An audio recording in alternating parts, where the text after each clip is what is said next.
It was Halloween and my parents had gone to an adult party at a friend's house, leaving me, a 14-year-old boy, and my sister, who was 12, home alone. It was our turn to hand out candy to the neighborhood kids. We lived on a small farm surrounded by more farms, so Halloween here was always pretty quiet. My sister was already at that stage where dressing up and going trick-or-treating seemed like a total embarrassment to her. Meanwhile, I preferred staying home and playing video games with my friends. The only problem was that our parents had forgotten to buy candy. They told us to split whatever we could find in the kitchen, so we were left with fruit and pretzels. That was a little embarrassing since the kids were only expecting to get candy on the one night of the year they were allowed to. I wasn't too concerned though because there weren't many kids in our area. We figured we wouldn't have to open the door too much. We handed out the first batch of apples, and you could already see the disappointment on the kids' faces. By evening, we assumed we were done since it was almost 11 p.m. But just as we were about to relax, someone knocked on the door. It was late, and I really didn't want to open it again, but I thought it might be younger kids and I didn't want to seem rude. So I went over, opened the door, and was shocked to see 4 very tall guys standing there dressed in robes and holding open pillowcases as if they were expecting candy. Sorry guys, we're out of candy, I told them nervously. We've been handing out apples all night, but I have some pretzels if you want them. The tallest one looked at me like I was speaking a foreign language. None of them said a word. I didn't know what else to do, so I tried to close the door. But just as I was about to shut it completely, one of the guys stuck his shoe between the door and the frame to stop me. I opened the door again, ready to ask what the problem was, but at that moment, all 4 of them pushed the door open and barged in. Run and hide, I yelled to my sister immediately, but before I could react, they pushed me to the ground. One of them pulled a baseball bat from under his cloak and, in a serious tone, said, "We didn't come for candy." I tried to get up from the floor, managing to sit up on my hands and knees, but one of them kicked me hard in the stomach, knocking me back down. I tried to scream, but living on a farm far from the neighbors, I knew no one would hear me. Still, I kept trying. Halloween's the one night people don't think twice if a kid is screaming, one of them said, laughing as they looked down at me in those strange robes. "I don't know what you want, but I can give you money if you leave us alone. Please, don't hurt us," I begged, trembling. I expected them to take me seriously, but they just laughed. "Look at the scared little baby. Where's your daddy to save you now?" one of them mocked, jabbing the bat into my ribs. I tried to get a glimpse of their faces. They looked too young to be doing something so horrible, definitely not mature enough for what they were about to do. As I crawled into a corner of the room, clutching my ribs in pain, I listened as they discussed which rooms they would search and what they would steal. 2 of the boys dragged me away while the others searched the house for anything they could take. At one point, I saw my sister Louisa hiding on the roof, peeking out of her bedroom window.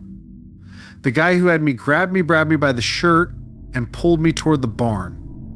He opened the barn door and shoved me inside, threatening me with the bat. He made me roll around in the mud and started filming me with his phone while forcing me to do humiliating things. I was terrified, tired, confused, and sore.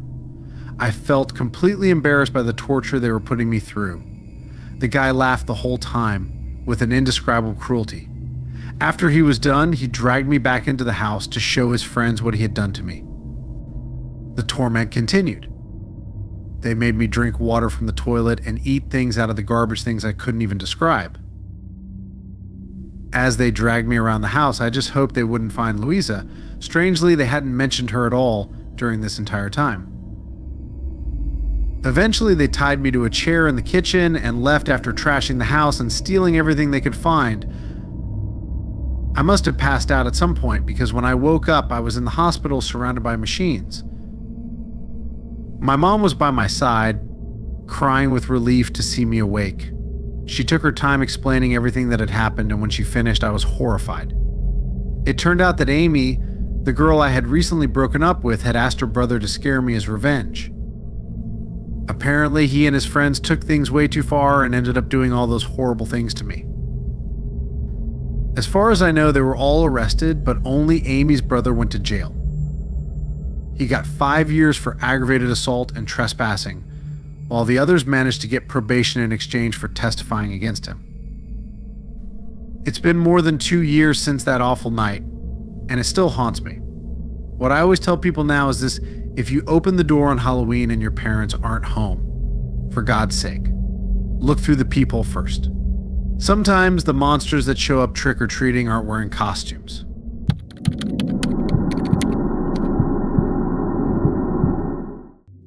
The celebration of Halloween is something deeply rooted in American culture and is usually a cause for fun and excitement. But not for me. Every October 31st, the only thing I feel is utter dread. It's not that I'm scared of the supposed monsters roaming around or the stories of demons we hear. My real terror is the sound of little children's feet on the street begging for candy. This experience I'm about to tell you is the reason for it all. 5 years ago, I was very excited because I had finally bought a house. It was newly remodeled, and at the time, all I could think about was how amazing my new home was. I had been dreaming of owning this house for a while, and when the opportunity came, I didn't hesitate. It took all of my savings, but I was thrilled with this new acquisition, the most important one in my life so far. The house not only looked great, but the price was a bargain because it had suffered a horrible fire some time ago.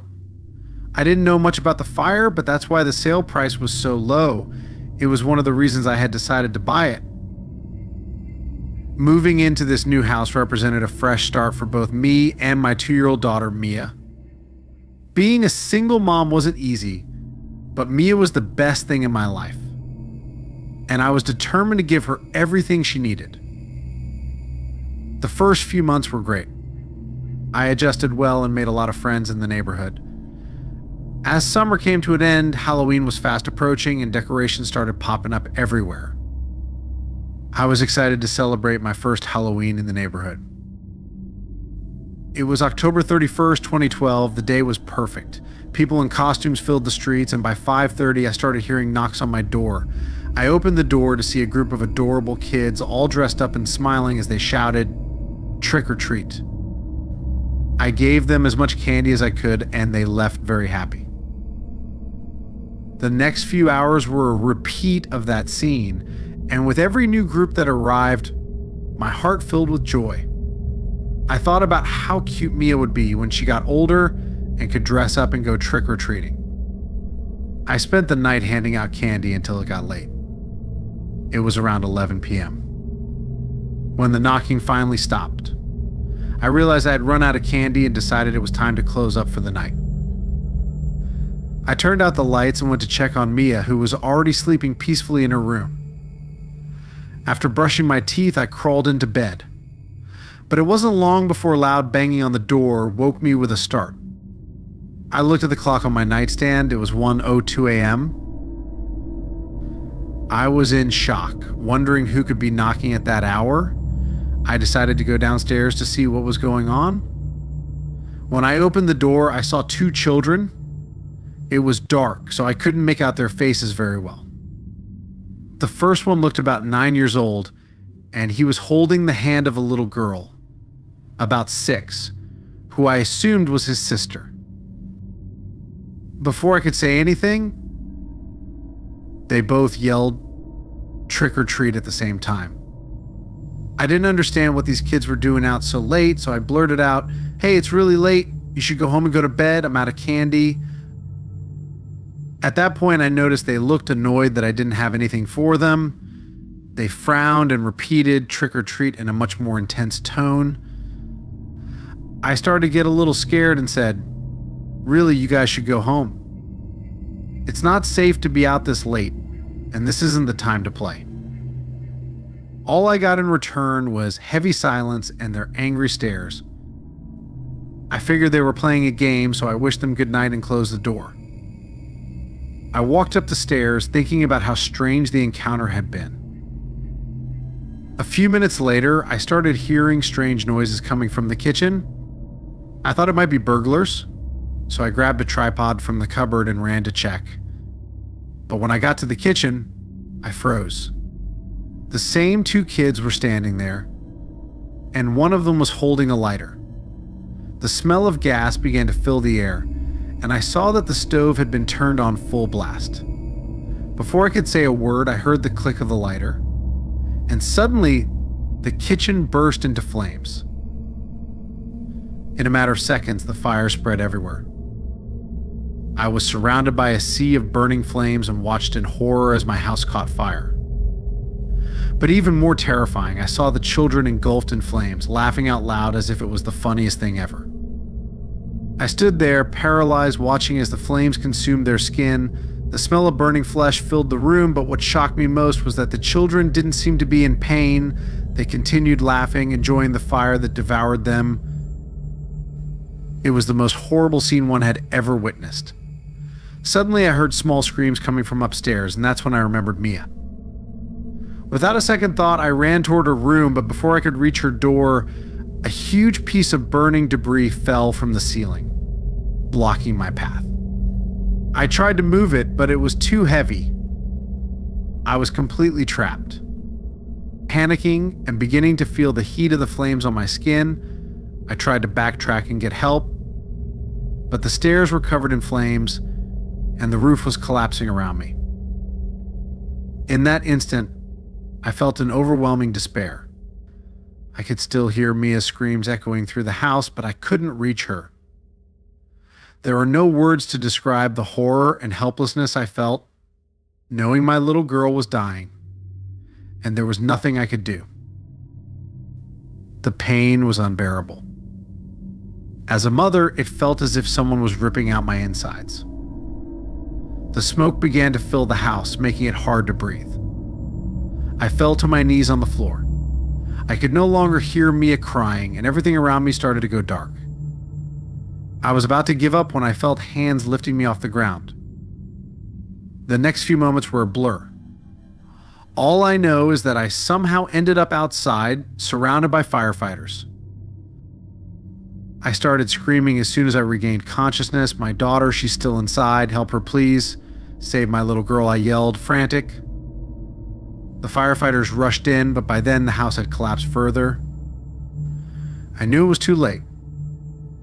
As I watched everything crumble with Mia still inside, I felt like I was dying with her. I cried uncontrollably, consumed by grief. Eventually, my pain turned into anger, and I cursed those children who had caused all of this. I decided to call the police. There was nothing left for me but to seek justice. I was taken to the police station to give my statement. As I recounted what had happened, the officers looked at me like I was crazy. When I told them about the children laughing as they burned, they exchanged glances as if I was out of my mind. But I stood my ground. I knew what I had seen. The police searched the house and only found Mia's body. There was no trace of the children, which filled me with rage. I demanded they find them because my daughter's death couldn't go unpunished.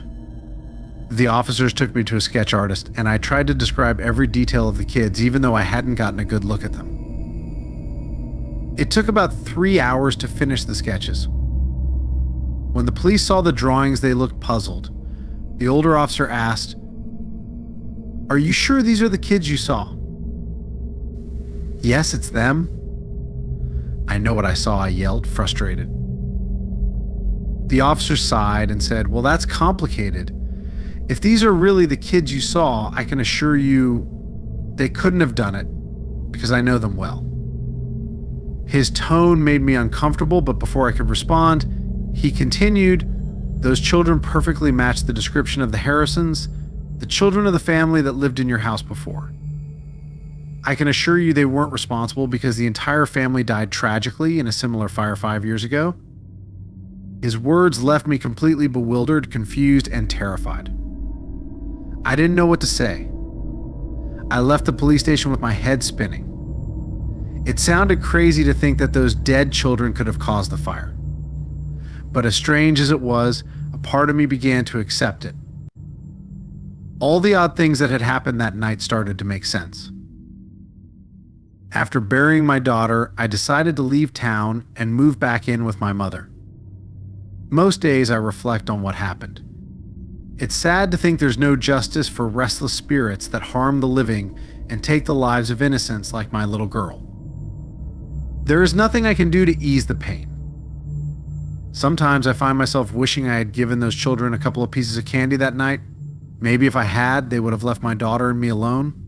It's been 12 years now, and today my little girl would be 14. There isn't a day that goes by that I don't think of her and of those infernal children who took her from me. I hate Halloween, and I always will.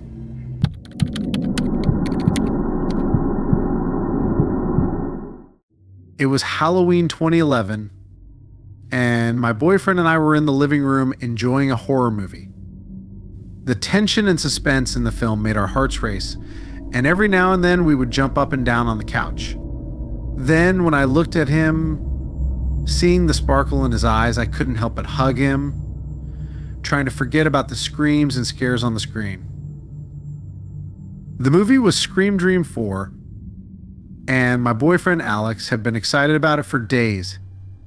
He had been talking about it nonstop on the phone before deciding to watch it with me. But after a while, I started getting bored. You know that moment when you just can't take it anymore? So I began exaggerating my yawns and making sleepy faces. "Hey, I think I should go give candy to the kids out trick-or-treating," I said. I thought Alex would want to join me, but no. He just wanted to stay inside. "I'd better go to sleep. I have to work tomorrow," he said, heading upstairs. After my boyfriend went to bed, I turned off all the lights in the house, except for the porch lights, and sat in a chair near the front door, ready to greet the little ones out looking for treats. As I waited, I glanced at my phone to check what my friends were up to at their Halloween parties. They seemed to be having a great time. It wasn't long before a couple of kids knocked on the door. I opened it, and they immediately yelled, "Trick or treat," in unison. I handed them handfuls of candy, trying to empty the bowl before the night ended. I remember a lot of the kids were wearing Scream costumes. It was a trend at the time. As the night went on, my candy supply dwindled, so I decided to turn off the porch lights and return to the living room to watch something on TV to help me fall asleep. Just as I was settling in, I heard a knock at the door louder than before. I tried to ignore it, thinking if I didn't answer, the kids would give up and go home.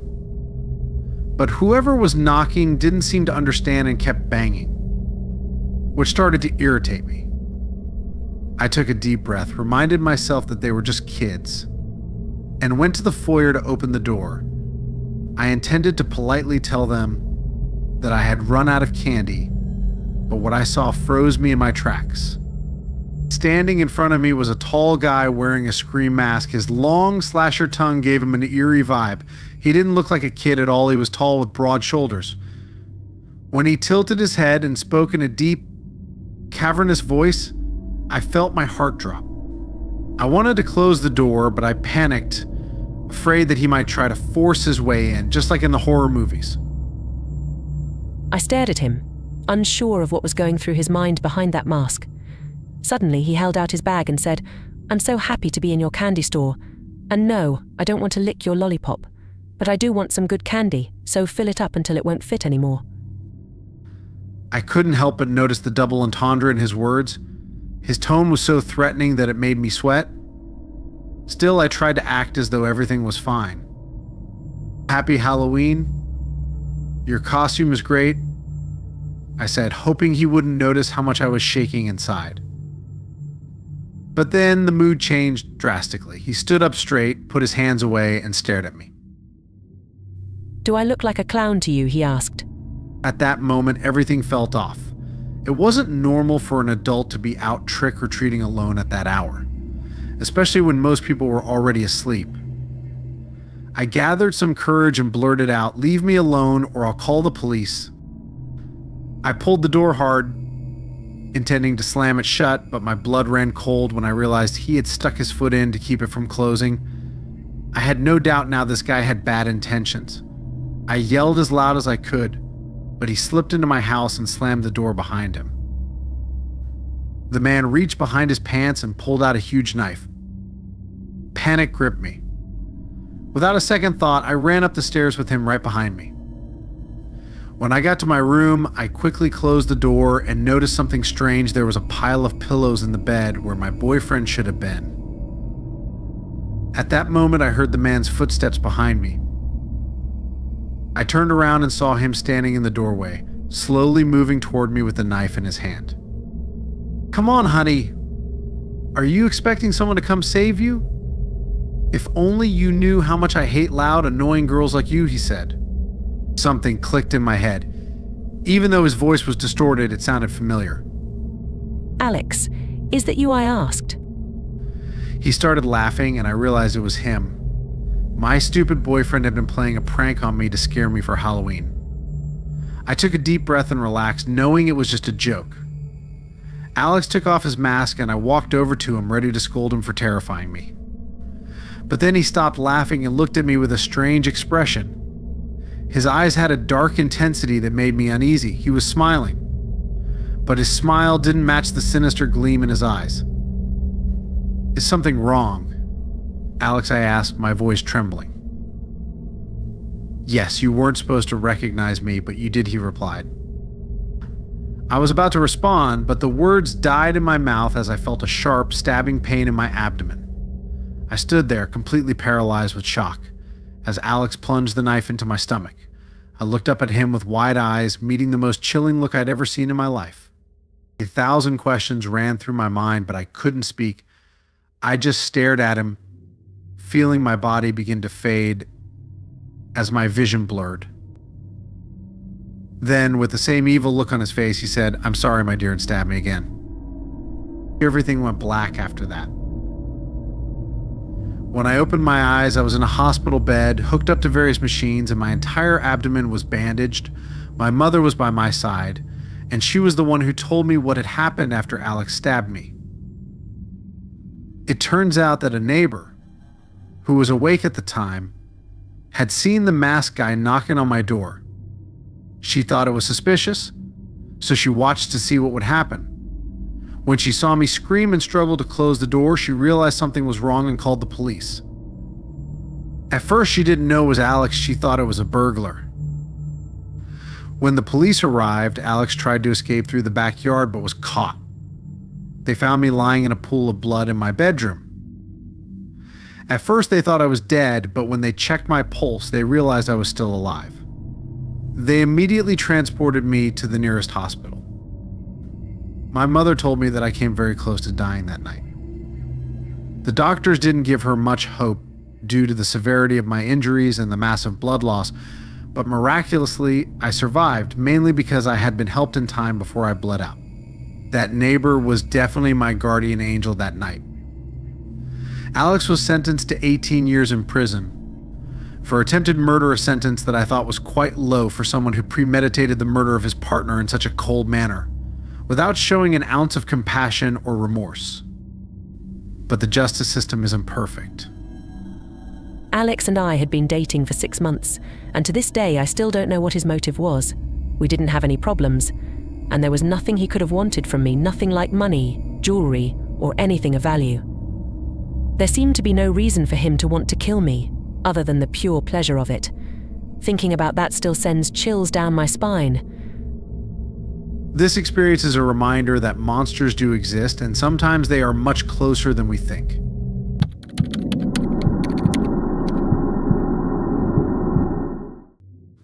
This story happened to me a few years ago when I was 13 years old, and to this day, recalling the events of that night fills me with bewilderment. I am the oldest of 3 siblings. My younger brother Chris was 9, and my sister Sophia was only 7. They were a pair of very naughty kids, and I was already at that stage of wanting to be treated like an adult. That Halloween, my parents decided to take us to a family event. I wasn't sure if I wanted to go because I felt like I would miss out on the fun with my friends. But in the end, I didn't complain too much. We were almost there, And in the car, Chris was dressed up as a pirate, and Sophia looked like a sparkly fairy with her frosted wings. My mom kept insisting that I wear a costume too, but I didn't want to. I felt too old to dress up like my younger siblings, so I just wore a sweater with a skull design to avoid complicating things. When we arrived, we went downstairs and approached a huge building. After waiting in line for a bit, Dad handed the tickets to the guy at the entrance, and we finally got in. Truth be told, we could barely fit in the hallway. The lighting was dim, and it was decorated with a lot of scary stuff: pumpkins, ghosts, skulls, red lights, and spooky details everywhere. At the end of the hallway, we had to turn left, and suddenly a guy in a black and red striped shirt appeared. His face was disfigured, and he had a glove with blades in his hand. He looked like he had been nailed to something. The sight really scared me. Chris and Sophia started screaming like crazy while my dad just laughed at them. "They're easy to scare," he said, chuckling. I wasn't scared. Well, okay. I was a little shocked when he suddenly appeared, and I admit I screamed a bit. But it was only because of the surprise. Afterward, I realized he was just a guy dressed up as a character from a horror series from the 80s or 90s. So I thought, is this supposed to be scary? We continued walking through the event. On the wall, there was a basket full of candy. "Why don't you want some, Nick?" my mom asked. "No, thanks," I replied, while Chris rushed over to get some candy. As we continued on, I started thinking the event was like one of those old movies my parents used to watch, as most of the characters seemed a bit outdated. Every time a new character appeared, Chris and Sophia would squeal, and it was starting to annoy me. We were moving at a snail's pace, so I decided to hurry up a bit. We passed some black curtains, and I suddenly heard Dad's voice behind me, followed by my brother's screams. My parents were laughing, and I felt like they were making fun of us. What the heck is this? Is this for real? I thought to myself. At that point, Mom asked, "Aren't you going to get some candy, Nick?" She had asked Chris the same question earlier, and it infuriated me. I was entering my teenage years, and I was at that stage where I hated being treated like a child. I was easily irritated, so in a fit of rage, I yelled, "That's enough. I hate this. I want to leave." Then I started walking toward what I thought was the exit. It wasn't long before someone grabbed my shoulder. "Hey, Nick, where do you think you're going? What kind of way is that to treat your mother?" my dad said sternly. I looked at my mom and could see the disappointment on her face. That made me feel bad, so I apologized to her, feeling a bit uncomfortable. I told her I was having a hard time with all the creepy stuff in the event. I tried to pull away from Dad's grip, but he held on tight. "I just don't like this. It gives me a bad feeling," I blurted out. "I don't say stuff like that," Dad snapped. "Dad? I'm not a kid anymore," I replied, frustrated. At that point, I finally managed to pull away from him. I started dodging people, ignoring their screams and the monsters trying to scare me. I just wanted to get out of there. As I walked, I noticed a section of the wall that didn't seem to fit in, and it was a bit uncovered. I approached some stairs that led to a door. Quietly, I slipped through, closing the black curtain behind me so they wouldn't know where I had gone. I went down the stairs and found myself in front of a huge metal door that said exit without a second thought. I tried to open it, but it was locked. "Great," I muttered to myself. Even though I knew it wouldn't work, I kept trying until I got frustrated and gave the door a hard whack. That's when I started hearing a strange noise from the other side. It sounded like grunting. I thought, oh no, this is part of the event, right? I kept walking down the hallway to the left. At first, it seemed like a dead end, but then I noticed an old wooden door on the right. It looked neglected. After a bit of struggling, I managed to open it. As I entered, I saw that the room was full of old furniture, but there was a path at the back. I closed the door behind me and continued. Suddenly, something appeared from behind a metal column. It was a pale, bald, and completely naked figure crawling on all fours. My heart immediately skipped a beat. What the hell is that? I whispered to myself. Okay, this isn't funny anymore. This is weird. I want to get out of here, I thought, but just then the ground vibrated beneath me, and the creature let out a strange shriek. It was unlike any sound a human could make. I started feeling dizzy, so I turned and tried to open the door, but it was locked. No, I muttered in panic. A shiver ran down my spine as I realized the creature had stopped screeching and was now staring at me with creepy, reptilian eyes. At that moment, I made a decision. I threw myself towards a nearby shelf to escape without having to face the creature. But then I felt a cold, long hand grab my ankle. Let go of me, I screamed in panic. I struggled to break free, kicking at the creature with all my strength. Finally, I managed to free myself. I immediately ran towards the metal door I had come through, and this time I was able to open it and escape. I slammed the door shut behind me, heart racing and fear overwhelming me. I don't have a clear memory of what happened next, but I know I ran through a maze of hallways and nooks until I finally found my family. I told them everything I had seen. We all decided to talk to the event staff. What exactly did you see? One of the managers asked. I don't know exactly. Something weird and dangerous, I told him. The employee, visibly confused, just said, I don't know what you're talking about. There's nothing like that here. Long story short, no one did anything. My parents, my siblings, and I just left. To this day, I still wonder if it was all some kind of elaborate joke or if there really is something terrifying locked in that basement.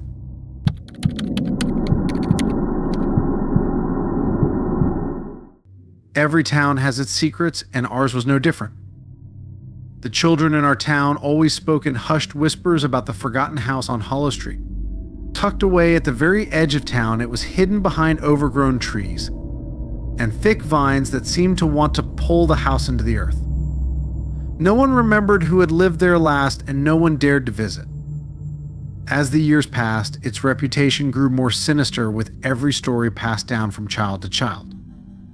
Halloween was approaching, and like every year, the older kids dared the younger ones to get as close to the forgotten house as possible. The dare was simple: knock on the door and come back with proof that you'd been there, a leaf from the porch, a photograph, or a small rock. Easy enough, it seemed, except for the fact that no one ever talked about what really happened when they got close to the house. I was 14 that year, and I'd heard all the stories how some kids claimed to hear whispers from inside the house or how they saw shadowy figures move past the windows. Of course, everyone said these stories were just exaggerated to scare the newcomers, but deep down, we all felt a chill whenever we walked by Hollow Street. My best friend, Marcus, was obsessed with the place. He talked about it all the time, but unlike the others, he didn't want to just knock on the door. He wanted to go inside. He said he'd been planning it for months, and this Halloween, he was going to do it. I'm not asking you to go inside, he assured me one afternoon as we sat on the school steps waiting for the bus. Just come with me to the front yard. I'll take care of the rest. I didn't want to go. Everything inside me screamed that this was a bad idea, but Marcus was persuasive, and somehow I found myself agreeing to meet him on Halloween night. The night arrived quickly. I dressed in my costume of vampire as usual and told my parents I was heading out to meet some friends for trick-or-treating. They gave me the usual warnings about staying safe and coming home by 10, but I barely listened. My mind was focused on the plan Marcus and I had come up with. I met Marcus at the edge of Hollow Street just after sundown. He wasn't wearing a costume, only a black hoodie and jeans, which made him look even more serious about what we were about to do. "Are you ready?" he asked, his eyes gleaming with excitement. I nodded, though my stomach churned with dread. Together, we started walking down the deserted street. As we approached the house, the atmosphere around us seemed to change. The air grew colder, and the wind picked up, rustling the dried leaves on the ground. The house loomed ahead of us, its windows dark and empty like lifeless eyes staring down at us. "Let's do this," Marcus whispered, more to himself than to me. We stepped onto the property, and as soon as my foot hit the path, an eerie feeling washed over me. It was as though the house itself was watching us, waiting. Marcus didn't seem to notice. He marched straight up to the front porch, pulled out his phone, and snapped a picture. "There," he said, grinning. "Proof, but I'm going in." My heart raced as I watched him approach the door. It looked swollen and warped from years of neglect. The porch creaked under his weight as he reached for the doorknob. "Are you sure about this?" I asked, my voice shaky. "I have to know what's inside," he replied. Before I could stop him, Marcus turned the knob and pushed the door open with a loud groan. The inside of the house was pitch black, and a gust of cold air rushed out, carrying with it the scent of damp wood and something else, something faintly metallic. Marcus stepped inside without hesitation. I stood frozen at the edge of the porch, my breath visible in the cold night air. Part of me wanted to run, to get as far away from that house as possible. But I couldn't leave Marcus behind. "Marcus," I called out softly. There was no answer. I stepped forward and peered into the darkness, straining to see any sign of him. That's when I heard it, a soft, low whisper, like the sound of someone speaking from the depths of the house. It was faint at first, but it grew louder and more voices joined in, whispering in unison. My heart pounded in my chest as I tried to make sense of what I was hearing. "Marcus, come on, this isn't funny," I shouted, my voice shaking with fear. Still nothing. I could feel the hair on the back of my neck standing on end. Something was wrong. I took another step inside, the floor creaking beneath me. The whispers grew louder, more insistent, as if the house itself was trying to speak to me. Suddenly, the door slammed shut behind me with a deafening bang. I spun around, reaching for the doorknob, but it wouldn't budge. Panic surged through me as I pounded on the door, screaming for help. Then into the darkness, I heard Marcus's voice. It was soft, distant, but unmistakably his.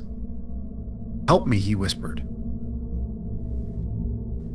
My heart sank. "Marcus, where are you?"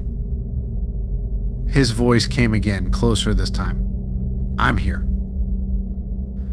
I turned, squinting into the blackness.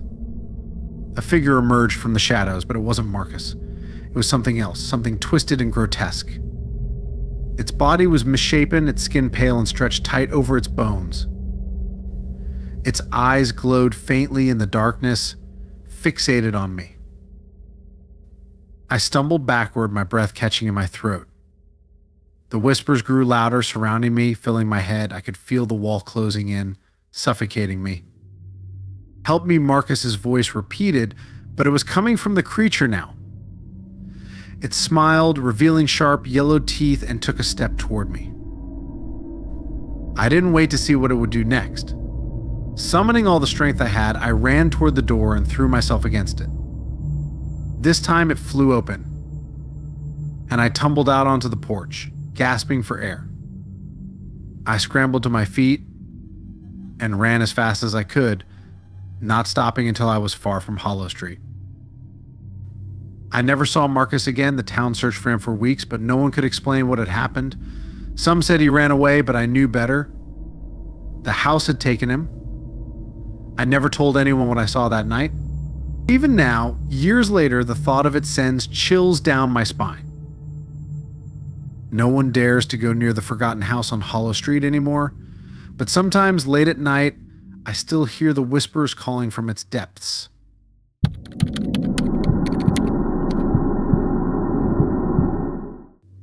This happened when I was about 8 years old.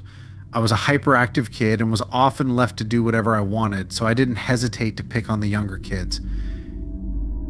In short, I wasn't the best kid on the street, that's for sure. My mom gave me everything I wanted, and my dad thought indulging me was the right way to raise me. Obviously, they were completely wrong, and that had a very negative impact on my life. I didn't have many friends because the kids in the neighborhood saw me as a threat. Even though their parents always complained about my attitude, my parents just brushed it off and said I was the best, that the others were just jealous. Let me tell you something, when a parent minimizes their child's antics and supports them, even when they're wrong, that child will never grow up well. My parents made me feel like I could do whatever I wanted, and no matter what I did, they would always be on my side. It's true that parents should support their children, but they shouldn't do so blindly or without setting boundaries. It was just before Halloween, and the whole neighborhood was putting up decorations. As always, being the spoiled child, my dad bought me a ton of decorations, enough to cover a mansion. I was hanging a huge pumpkin on the porch when I saw some of my neighbors gossiping at the edge of the street. "What are you planning to do tonight?" I asked them, though I already knew they were thinking about which houses to visit for trick-or-treating. "Can I join you?" I asked. They replied, "No, you better not. You're a monster." That was the first time I realized how much everyone hated me except for my parents. And believe me, it felt horrible. But I was only 8 years old and had no one to tell me what was wrong with me. My parents always made me feel perfect, and that's what I believed. But the rejection from all my neighbors and schoolmates made me think otherwise. After that, I ran to my room and cried in the bathroom for a while. Then, filled with rage, I decided that I would go trick-or-treating on my own and collect more candy than everyone else. I was very resentful, and like any spoiled child, I wanted to show the other kids that I was better than them. When night came, all the kids came out in their costumes. I lit the candles in my pumpkins with my dad and prepared for my own adventure. I didn't tell my parents that no one wanted to play with me. I wanted to keep them out of it. I dressed up as a vampire, grabbed my bucket, and went outside to collect treats.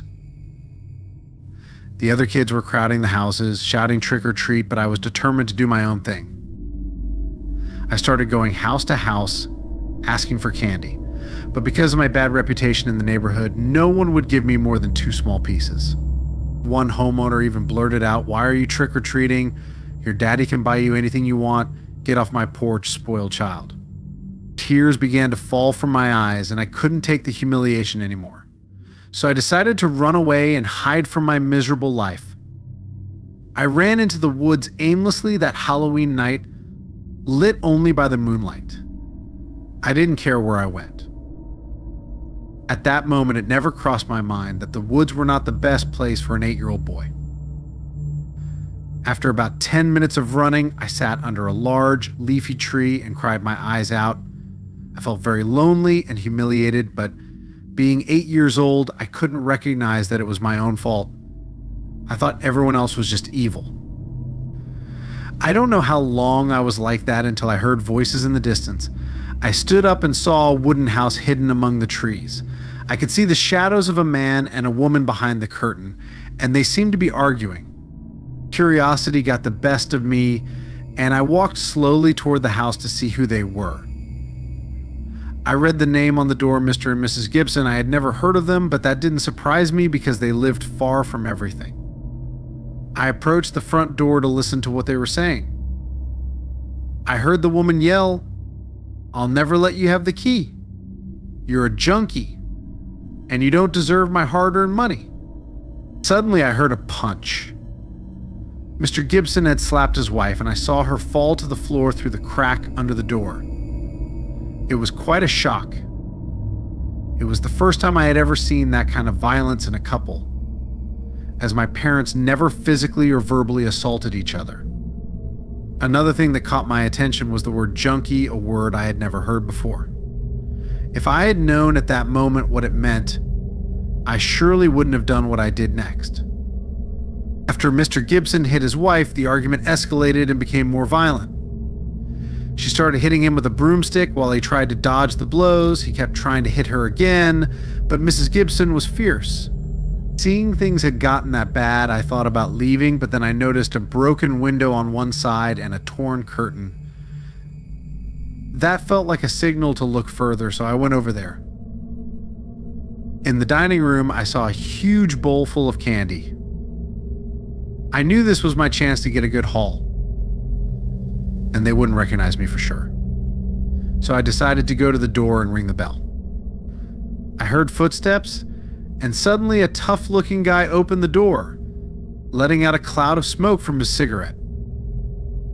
"What do you want?" "No candy here." "Get lost, you spoiled brat," he said, and slammed the door in my face. Another rude answer, but I didn't care anymore. I knew this was my only chance not to go home empty-handed, so I came up with a plan. Since they wouldn't give me the treats willingly, I went around to the back of the house. Luckily, I found a doggy door right next to the back door. I knew they didn't have a dog because I hadn't heard any barking. I crouched down near the back door, waiting for the right moment. The voices were still in the living room, so if I went in then, I'd get caught. I decided to be patient. After some time, the argument died down, and there was silence for a few minutes. Then I saw Mrs. Gibson go upstairs, probably to her room. A few seconds later, her husband followed. Yes, now was the time. I ducked down and entered through the doggy door with no problem. As I entered, the first thing I noticed was a strange smell, like some weird weed had been burned inside. I didn't waste time. I crawled under the dining room table and waited for a few more seconds to make sure things were calm and that the couple had fallen asleep. Once I was sure, I grabbed the bowl and emptied all the candy into my bucket. I couldn't believe the haul. My bucket was now full. I even found a huge chocolate bar. After emptying the bowl, I set it back on the table and got ready to leave. But just when I thought everything was going to be fine, a piercing scream shattered the silence, followed by a gunshot. Everything went quiet. My heart skipped a beat, and I started sweating with fear. Had that really been a gunshot? I thought about running, but before I could, I heard footsteps running down the stairs. With no other options, I rushed into the living room and hid under the couch, terrified. From there, I saw Mr. Gibson approach the kitchen sink. His boots were brown and worn. I watched him furiously wash his hands, then lock the front and back doors, including the doggy door. Great. I was stuck inside with no way out. Now what? I knew I was in serious trouble. But then I remembered seeing a sliding window near the kitchen sink with a missing pane, covered only by a curtain. I could climb out through there. Before I could move, I heard a strange noise, something heavy being dragged down the stairs. Mr. Gibson was carrying something very large. I couldn't see clearly until he reached the bottom. It was his wife's limp body, completely soaked in blood. I froze as her lifeless eyes seemed to stare right at me, blood still dripping from her mouth. My legs began to shake uncontrollably. I wanted to scream, but held it in, knowing that would only make me his next target. As her blood began to flow toward me, I backed away, but soon realized there wasn't enough room under the couch, and my hands got stained red. It was the scariest thing I had ever experienced. Mr. Gibson paused for a moment, then turned and said in a growling voice, "Did you steal my candy?" Oh God, he knew. There was no way out of this alive. "Come here, little one. I won't hurt you. I have more candy for you," he said in a feigned, calm voice. But I knew better, it was a trap. He began searching the living room, turning over furniture, kicking things out of his way. When he got close to the couch, I bolted, kicking him in the groin on instinct. He doubled over in pain, and I seized the moment to run to the kitchen window. I almost made it, but then I heard the shot. I froze, expecting to feel the bullet hit me, but it missed. The bullet went through my coat, nearly grazing me. Without wasting another second, I jumped over the counter and escaped through the broken window. I could hear his footsteps behind me in the woods, but I kept running, not daring to look back. Finally, I saw the city lights and heard my parents calling my name. I ran straight to my dad, collapsing into his arms.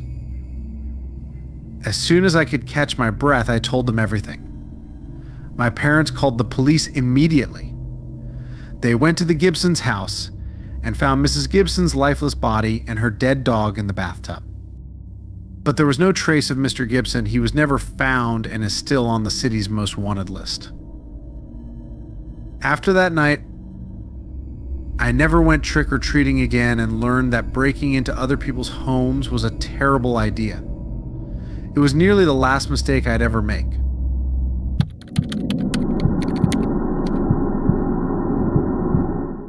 I was living alone in a one-room micro house and facing my first Halloween alone. That, in itself, was weird. But it got even stranger when, a few days before the 31st, a girl from the neighborhood disappeared without a trace. No one had any idea why she left, but the cops suspected someone had kidnapped her, which set off alarm bells for everyone, especially the dads in town. They tried their best to make their kids feel safe to go trick-or-treating on Halloween. The news spread like wildfire, and the whole town trembled with fear, worried that the kidnapper might take advantage of Halloween to abduct more people, especially children. Despite my own nerves, I wasn't going to let that ruin my plans. I decided to stay home and hand out candy instead of going out. It was my first time doing this after years of being the kid who asked for candy. It's amazing how time flies. I was 19 years old now, all grown up, and it was my turn to give candy to the little sugar-hungry monsters knocking on my door. To my surprise, the streets were much more crowded than I expected, considering the situation. Many dads were taking their kids out for candy, and things felt safer than I had imagined. By about 10 p.m., most of the kids were going to bed, and things started to calm down.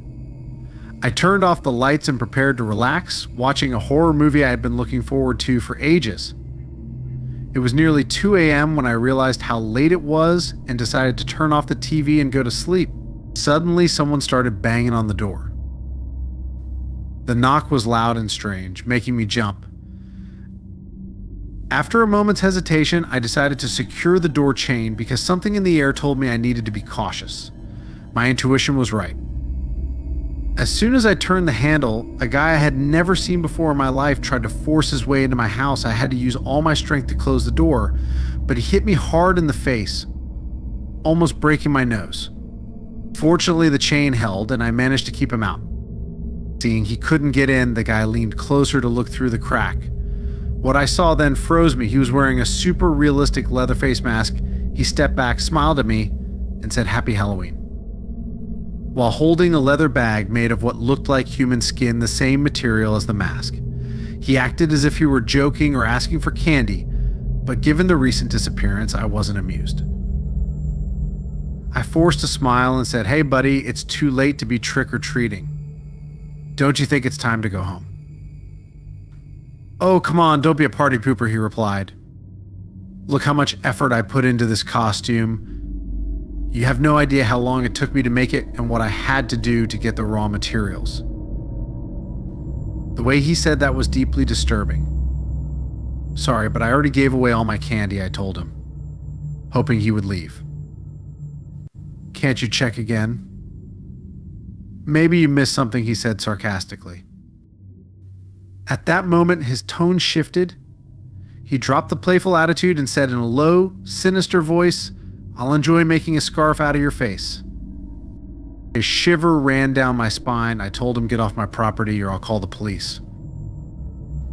He chuckled and pointed to a bag of candy on the coffee table inside. I can see candy right there. In a moment of weakness, I glanced over, which was a big mistake. The guy reached through the crack and grabbed me by the neck, trying to pull me out. I struggled, punching his arm to make him let go. We were both screaming, but thankfully the chain stayed tight. Finally, I managed to scream for help, which woke up the neighbors. I kept punching his arm, and when he loosened his grip, I bit him so hard I tasted blood. It worked. He let go. I collapsed to the floor, gasping for breath as neighbors came out with bats and knives to investigate the noise. The man ran off, dropping his bag in the process. When the cops arrived, they took my statement and collected the leather bag as evidence. That night, I tried to sleep, hoping to forget the ordeal. However, a few days later, the police informed me that the bag was made of human skin. Worse, the DNA tests revealed it matched the missing girl from my neighborhood. Everything clicked. That's why the guy looked familiar. I had seen that face on the news just before Halloween. The man was caught a couple of days later, and when they searched his house, they found the girl's body in a refrigerator in his basement. They also discovered the body of another young woman who had been missing for about a year.